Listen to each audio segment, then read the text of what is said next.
چھٹی حدیث بھی بخاری اور مسلم سے ہے، مشکات میں 5959 نمبر حدیث ہے، بخاری مسلم دونوں میں موجود ہے۔ اب عائشہ رضی اللہ تعالیٰ عنہ کہتی ہیں کہ نبی صلی اللہ علیہ وسلم کی وفات میری گود میں ہوئی، میری یہ جو آپ سمجھ لیں گلا اور سینہ، اس کے درمیان آپ صلی اللہ علیہ وسلم کا سر مبارک تھا، اس حال میں آپ صلی اللہ علیہ وسلم کی وفات ہوئی۔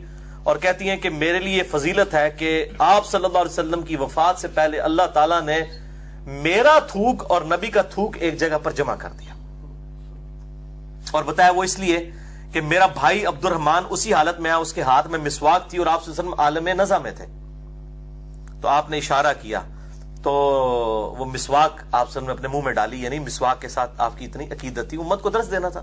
بخاری مسلم میں حدیث ہے اگر مجھے امت کی تکلیف کا خیال نہ ہو تو میں مسواک کا حکم دے دوں، فرض کر دوں۔ اور ظاہر ہے یہ جو ٹوتھ پیسٹ یا برش ہم استعمال کرتے ہیں یہ اسی میں داخل ہے، کیونکہ صفائی نصف ایمان ہے، صحیح مسلم میں حدیث ہے 534 نمبر۔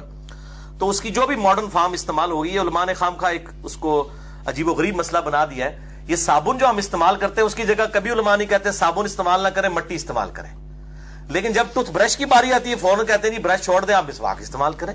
تو اصل مقصد ہے دانتوں کی صفائی، تاکہ منہ سے بدبو نہ آئے، اور دانت جب نہیں ہوتے ہیں، ظاہر ہے جب بوڑھا ہو جاتا ہے دانت گرتے ہیں، تو جب کھانا کھائے تو وہ دانتوں کا کام بھی میدے کو کرنا پڑتا ہے، میدا ڈسٹرب، صحت ختم ہو جاتی ہے انسان کی۔ اس لیے نبی صلی اللہ علیہ وسلم بڑی اہمیت دلاتے تھے، دانتوں کی صفائی کے اوپر اہمیت ہے، نہ کہ صرف مسواک کرنے کے اوپر۔ مسواک کریں بہت افضل بات ہے، لیکن اگر کوئی ٹوتھ برش بھی استعمال کرتا ہے اور دانتوں کی صفائی کی نیت ہے تو اس کو اجر ملے گا، جس طرح صابن کے ذریعے صفائی ہے۔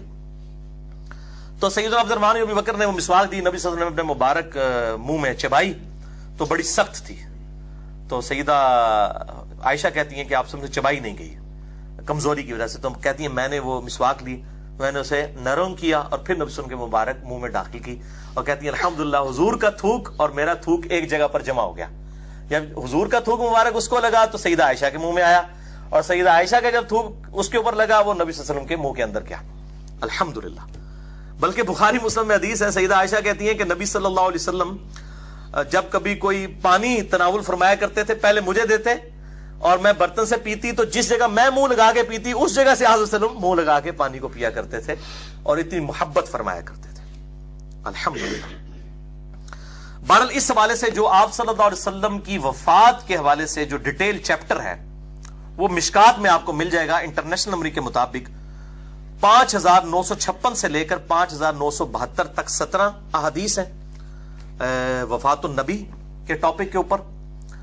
اور ایک الگ سے بھی کتاب ہے، وہ ہے میرے بھائیوں سنن نسائی الکبریٰ کا یہ چیپٹر وفات النبی صلی اللہ علیہ وآلہ وسلم۔ امام احمد بن شعیب نسائی رحمہ اللہ تعالی المتوفى 303 ہجری، انہوں نے کتاب لکھی تھی سنن نسائی الکبریٰ، بڑی سنن نسائی۔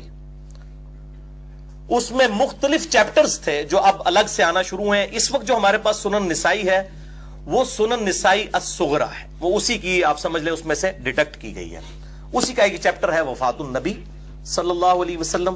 اسی طریقے سے اسی کا ایک چیپٹر ہے خصائص علی، یہ جس میں سیدنا علی کے فضائل پر امام نسائی نے 194 احادیث ناسبیوں کے رد پر لکھی، کیونکہ وہ جب دمشق میں گئے تو وہاں سیدنا علی سے نفرت کا اظہار کیا جاتا تھا، پھر سیدنا علی کے فضائل پہ انہوں نے یہ کتاب لکھی، یہ بھی اس سنن نسائی الکبریٰ کا چیپٹر ہے۔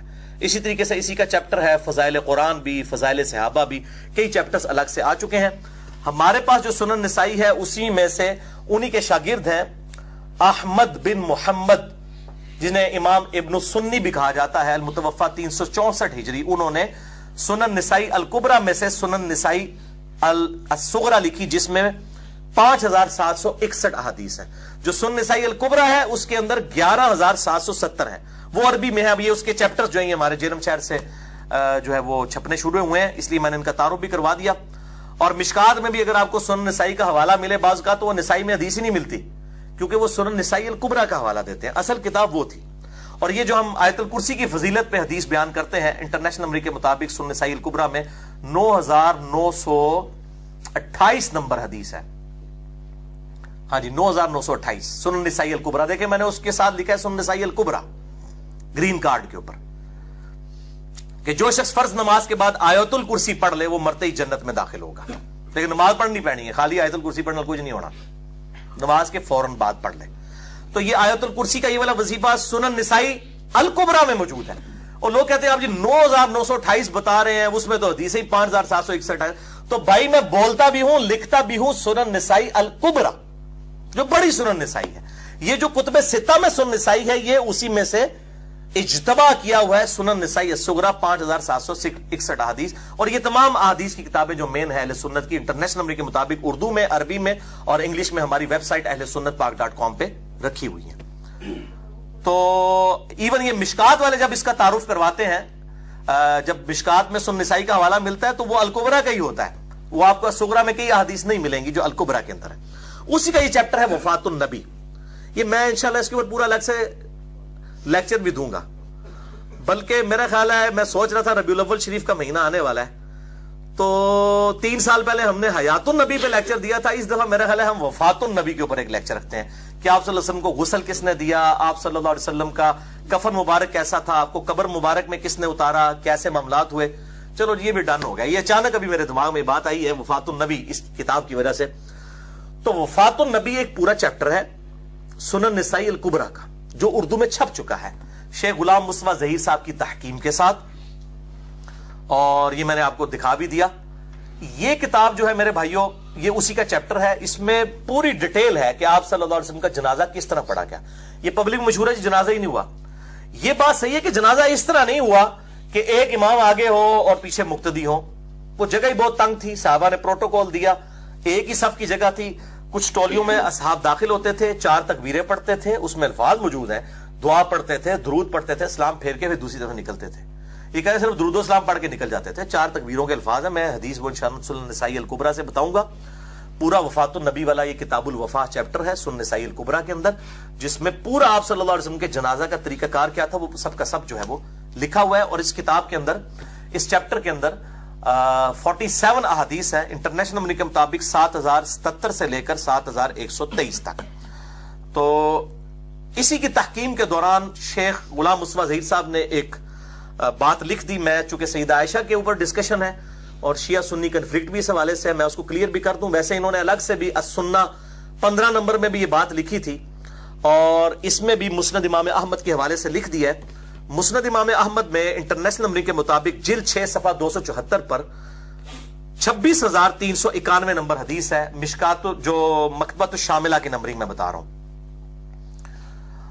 اور اس کتاب وفات النبی میں بھی انہوں نے 116 نمبر پیج پہ وہ روایت لکھ دی ہے سیدہ عائشہ رضی اللہ تعالی عنہا کے حوالے سے, کہ یہی الفاظ جو بخاری مسلم میں مسند احمد میں بھی موجود ہیں. اور اس حدیث کو شیخ شعیب ارنوت بھی صحیح کہتے ہیں رحمہ اللہ تعالی, چونکہ اب وہ فوت ہو چکے ہیں, اور شیخ غلام مصطفیٰ ظہیر صاحب زندہ ہیں حافظہ اللہ تعالی, تو انہوں نے بھی اس حدیث کو صحیح کہا ہے. السنہ 15 نمبر کے اندر بھی لکھا, اور وفات النبی کی تحکیم کے دوران 116 نمبر پیج پہ, السنہ 15 نمبر میں 49 نمبر پیج پہ, کہ سیدہ عائشہ کہتی ہیں وہی الفاظ بخاری مسلم کے جو ہیں کہ آپ صلی اللہ علیہ وسلم کی وفات میری گود میں ہوئی, آپ صلی اللہ علیہ وسلم کا سر مبارک جو ہے وہ میرے گلے اور سینے کے درمیان تھا. مسند احمد میں آگے الفاظ جو ہے وہ موجود ہیں, وہ میں آپ کو الفاظ بتا دیتا ہوں کہ سیدہ عائشہ کہتی ہیں کہ رسول اللہ صلی اللہ علیہ وسلم کی وفات میرے حلق اور سینہ کے درمیان میری باری کے دن ہوئے.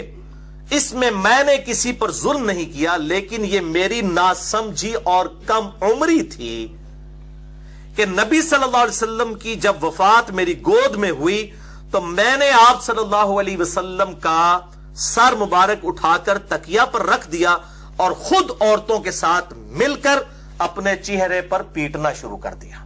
یوں اب وہ اہل تشیع اسی سے پلی لیتے ہیں. میں نے مسئلہ نمبر 66A میں بھی یہ بتائی تھی بات, اور وہ کہتے ہیں جی اما عائشہ نے سب سے پہلے ماتم کیا, آپ ہمیں کیوں نہیں ماتم کرنے دیتے؟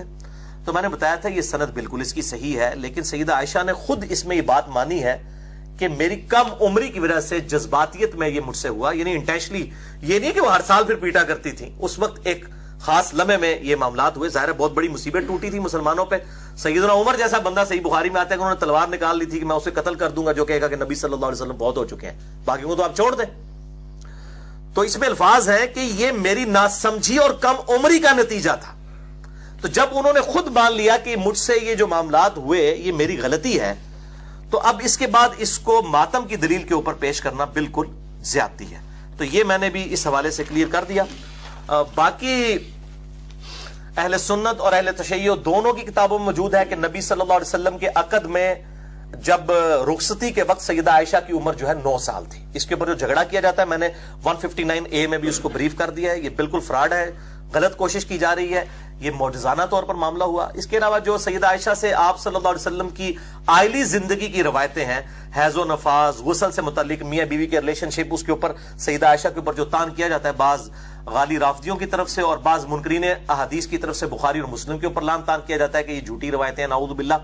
میں نے پچھلی دفعہ 159A مسئلے میں اس کو ایڈریس کر دیا تھا.